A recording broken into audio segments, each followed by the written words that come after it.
Hello, everyone, and once again, welcome to the teachings. I am the host.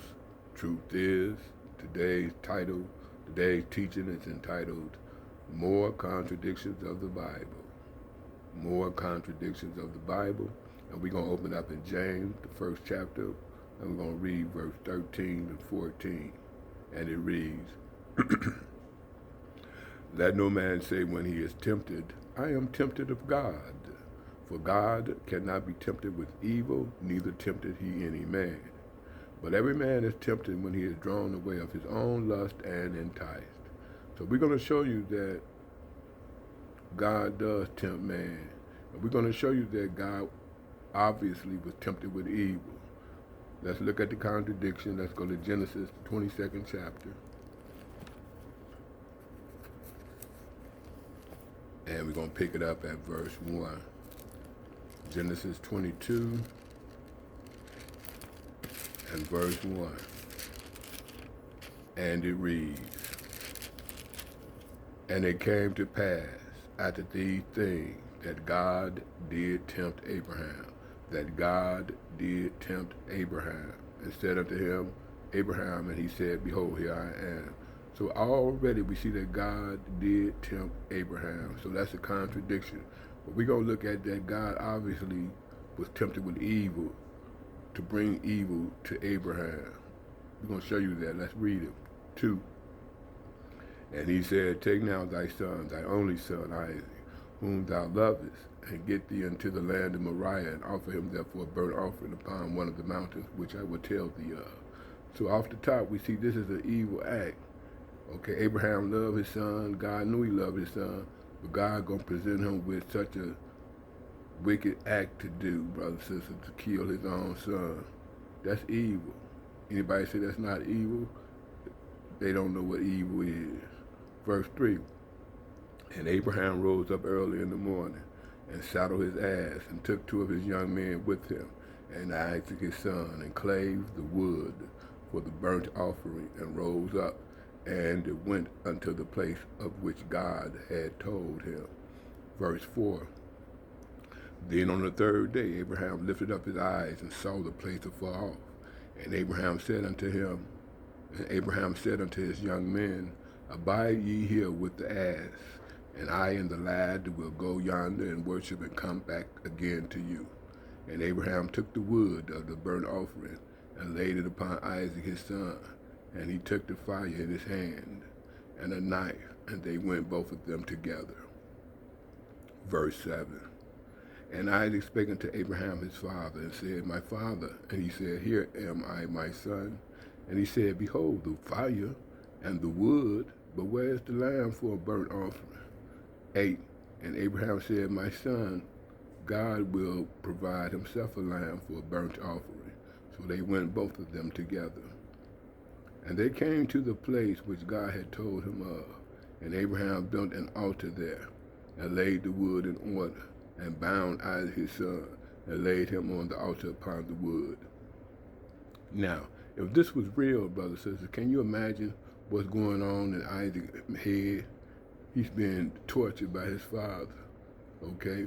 Bound like an animal and put on the altar, okay? But can you imagine yourself doing that? Can you imagine your God giving you a decree to bound up your son or daughter, put them on the barbecue pit, pour lighting fluid on them, and have a match in your hand or a lighter in your hand? That's torture, brothers and sisters, okay?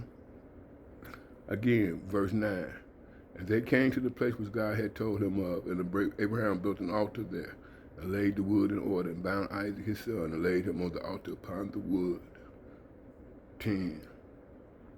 And Abraham stretched forth his hand, and took the knife to slay his son. He was going to do it, brothers and sisters, until verse 11. And the angel of the Lord called unto him out of heaven, and said, Abraham, Abraham. And he said, Here am I. And he said, now the angel was speaking for God. Now, so this is God talking.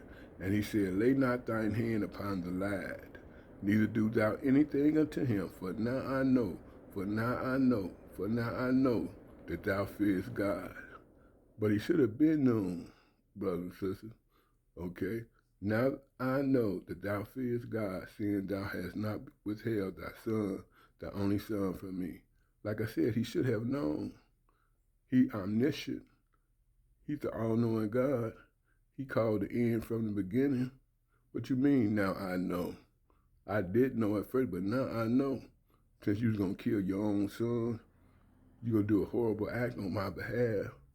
Now I know. But brothers and sisters, let's look at proof God not knowing anything is a contradiction. Let's go to Isaiah, the 46th chapter. Isaiah 46th chapter. We're going to pick up at verse 9.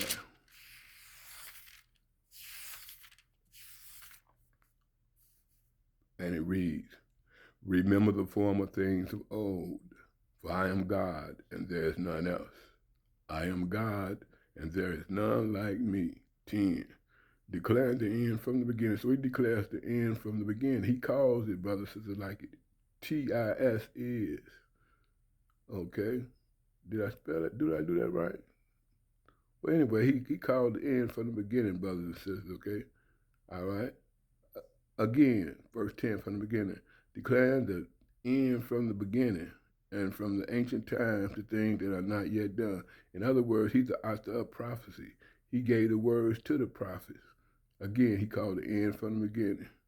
He goes on and said, my counsel shall stand and I will do all my pleasure. Okay? Now, in case you don't follow the Old Testament, you follow only the New Testament, let's look at it in 1 John, the 3rd chapter.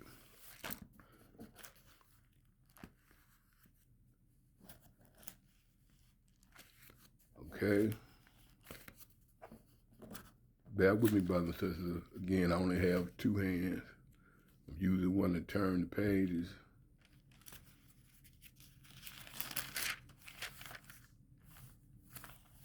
And the other hand is holding this phone up, so sometimes it takes me a minute to get where I need to get where I need to be, but I'm gonna get there. 1 John 3rd chapter, we'll read one verse, verse 20, and it reads, for if our heart condemn us, God is greater than our heart and knoweth all things. So once again, he knoweth all things. So what it means, now I know, like he did know. Brothers and sisters, there you have it. I showed you a couple of contradictions. And if you keep on tuning into the teachings, I'll show you many more. Okay? I know a lot of you all don't believe in contradictions in your Bible. You think your Bible is infallible. But it's filled with contradictions, mythologies, and things that don't make sense. So I hope you learned something. More importantly, I hope you do something with what you have learned. Until the next time, peace, love, later.